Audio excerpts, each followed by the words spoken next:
గుంటూరు జిల్లా తాడేపల్లిలోని కేఎల్ యూనివర్సిటీలో 3 శాటిలైట్స్ ను ప్రయోగించారు. యూనివర్సిటీ విద్యార్థులు అధ్యాపకుల ఆధ్వర్యంలో రూపొందించిన జాక్, కేఎల్ శాట్-2, కాన్శాట్ శాటిలైట్లు నింగిలోకి దూసుకెళ్లాయి. కేఎల్ శాట్-2 ను డ్రోన్ సాయంతో ప్రయోగించారు. లాంచ్ ప్యాడ్ గా గ్రీన్ఫీల్డ్ క్యాంపస్లోని క్రికెట్ మైదానం ఎంచుకున్నారు. ఈ కార్యక్రమంలో కేంద్ర మంత్రి Bhupathiraju Srinivas Varma, AP deputy speaker Raghurama Krishnaraju పాల్గొన్నారు. జాక్ ఉపగ్రహం గాలి నాణ్యతపై పరిశోధనలు చేయబోతుంది.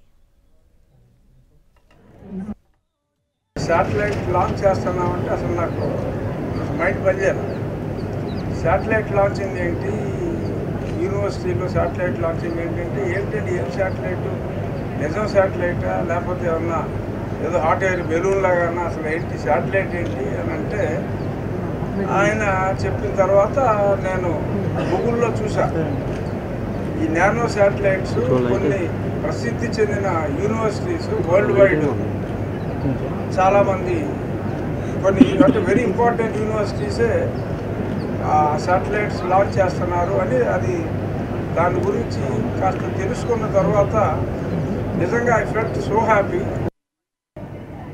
ఈ కేఎల్ జాక్ ఏదైతే ఉందో కేవలం 23 గ్రాముల వెయిట్, దాదాపు 14-15 కిలోమీటర్ల ఎత్తులో 800 కిలోమీటర్లు తిరుగుతూ అనేక విషయాల్ని మనకు అందించేటువంటి ఒక satellite.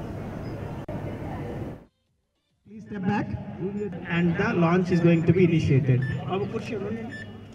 Members who work tirelessly and the KL of the KL SAT team with our honorable. We are receiving the Jack